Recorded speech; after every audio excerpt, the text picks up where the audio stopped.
નમસ્કાર મિત્રો, પેરના ન્યૂઝમાં આપનું સ્વાગત છે। આજ રોજ માંગરોળ શહેરમાં ફરી એકવાર વડનું તંત્રનું બુલડોઝર 700થી 800 વાર જેટલી પેશકદમી ખાલી કરી માંગરોળ શહેરમાં ટાવર ગાર્ડન પાસે આવેલ 13 જેટલી કેબિનો અને દુકાનો ગારકો કબજામાંથી 700થી 800 વાર જેટલી પેશકદમી ખાલી કરવામાં આવી।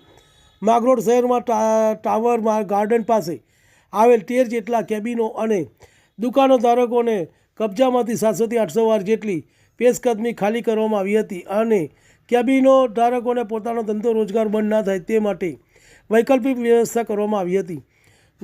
માંગરોળ શહેરમાં પેશકદમી હટાવવાની કામગીરી કરાઈ છે, જેમાં પ્રથમવાર બોર્ડ ઉતારી દુકાનો બહાર છડાઓ હટાવવાની કામગીરી હાથ ધરી હતી, જ્યારે ફરી એકવાર માંગરોળ શહેરમાં ટાવર ચોકમાં કરોડો રૂપિયાની જમીન ઉપર કેબિન ધારકોએ પેશકદમી ખુલ્લી કરવામાં આવી હતી।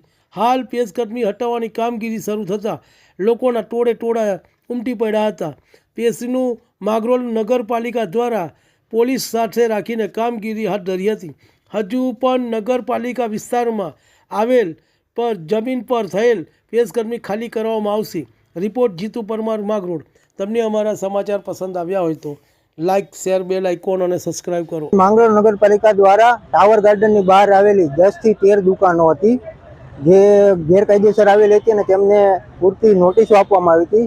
તમામને 2 નોટિસો આપવામાં આવી અને જ્યાં અમારેથી સગવડ થાય એવું હતું ત્યાં વૈકલ્પિક વ્યવસ્થા પણ કરવામાં આવી છે, જેથી એમના ધંધા રોજગાર ઉપર અસર ના થાય। અને આજ માંગરોળ નગરપાલિકા દ્વારા ડિમોલેશનની કાર્યવાહી કરીને લગભગ 700થી 800 વાર જેટલી જગ્યા ખુલ્લી કરવામાં આવી છે, જેની કિંમત કરોડોમાં થાય છે।